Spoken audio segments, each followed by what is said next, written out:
Hi hello வணக்கம் எல்லாருக்கும். இன்றைக்கி நம்ம சேனலில் நம்ம ஸ்வீட் கார்ன் வச்சு ஒரு சாண்ட்விச் பார்க்க போகிறோம். ஸ்வீட் கார்னை நம்ம இந்த மாதிரி தண்ணியில் கொஞ்சம் உப்பு போட்டு வேக வச்சுக்கலாம். இது உங்களுக்கு ஃப்ரோசனும் கிடைக்கிது, நீங்கள் அதை வாங்கியும் செய்யலாம். இது பச்சை நான் எடுத்துட்டு நான் தண்ணியில் போட்டு வேக வச்சுருக்கேன். நான் மல்டிக்ரெயின் ப்ரெட்டு யூஸ் பண்ண போகிறேன். நீங்கள் நார்மல் ப்ரெட் இருந்தாலும் அதையும் யூஸ் பண்ணலாம், எல்லாமே நல்லா தான் இருக்கும். வேக வச்ச ஸ்வீட் கார்னை இப்போ ஆட் பண்ணிக்கலாம். ஸ்வீட் கார்ன் பார்த்திங்கன்னா நல்லா வெந்திருக்கணும், அப்போ தான் சாண்ட்விச் நல்லாயிருக்கும். அது கூட வெங்காயம் ஆட் பண்ணிக்கிறேன்.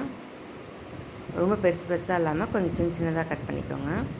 சீஸ் உங்களுக்கு எவ்வளோ வேணுமோ அதுக்கு தகுந்த மாதிரி ஆட் பண்ணிக்கோங்க. இது கூட நான் கரம் மசாலா ஆட் பண்ணுறேன். உங்களுக்கு கரம் மசாலா பிடிக்காது அப்படின்னா நீங்கள் சாட் மசாலா அந்த மாதிரி கூட ஆட் பண்ணிக்கலாம். இது கூட கொஞ்சம் உப்பு ஆட் பண்ணிக்கிறேன். நம்ம வெங்காயம் ஆட் பண்ணுறோம் இல்லையா, அதனால் இன்னும் கொஞ்சம் உப்பு ஆட் பண்ணிக்கலாம். இதை நம்ம அப்படியே சாப்பிட்லாம், ரொம்ப டேஸ்ட்டாக இருக்கும்.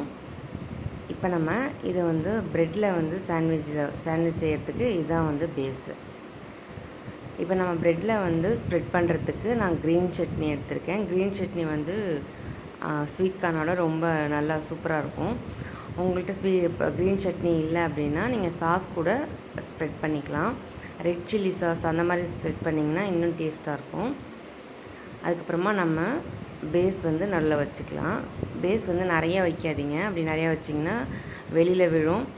கொஞ்சம் சாண்ட்விச் இன்னும் பெருசாக இருந்துச்சுன்னா நீங்கள் பெருசாக கூட வச்சுக்கலாம், நிறையா கூட வச்சுக்கலாம். நான் 1 டேபிள் ஸ்பூன் அளவுக்கு தான் நடுவில் வச்சுருக்கேன். உங்களுக்கு சீஸ் வேணுன்னா இன்னும் கூட நீங்கள் போட்டுக்கலாம். இப்போ நம்ம சாண்ட்விச் மேக்கரில் கொஞ்சம் எண்ணெய் தடவிக்கலாம். உங்களுக்கு சாண்ட்விச் மேக்கர் இல்லை அப்படின்னா நம்ம தோசை தவாலேயே பண்ணலாம். கொஞ்சம் வெண்ணெய் போட்டுட்டு அதுக்கு மேலே நம்ம சாண்ட்விச்சை வச்சுட்டு கொஞ்ச நேரம் நம்ம தோசை திருப்பி வச்சு நம்ம லைட்டாக அழுத்தி பிடிச்சிக்கிட்டோம் அப்படின்னா கீழ்ப்பக்கம் நல்லா ப்ரௌன் ஆகிடும். அதுக்கப்புறமா திருப்பி போட்டு அதே மாதிரி கொஞ்சம் நேரம் வச்சுக்கலாம். சீஸ் இருக்கிறனால சீக்கிரமாகவே உங்களுக்கு அது ஒட்டிக்கும், அதனால் ஒன்றும் ஆகாது. இப்போ நம்மளோட சாண்ட்விட்சை உள்ளே வச்சிடலாம். மேலேயும் கொஞ்சம் நான் வெண்ணெய் தடவிருக்கேன். இந்த சாண்ட்விச் பார்த்திங்கன்னா உள்ளேயும் லைட்டாக க்ரன்ச்சியாக, அந்த ஆனியன் நம்ம பச்சையாக போட்டிருக்கறனால, அதாவது வதக்கலையா, அதனால் சூப்பராகவே இருந்துச்சு. சாப்பிடும்போதும் ரொம்ப க்ரன்ச்சியாகவும் டேஸ்டியாகவும் இருந்துச்சு. இது நம்ம டிஃபன் பாக்ஸ் கூட நம்ம கொடுத்து அனுப்பலாம், ஆஃப்டர்நூனுக்கு லஞ்சுக்கு கூட கொடுத்து அனுப்பலாம். ரொம்ப டேஸ்டியாக ஹெல்த்தியான சாண்ட்விச் ரெடி ஆகிடுச்சு.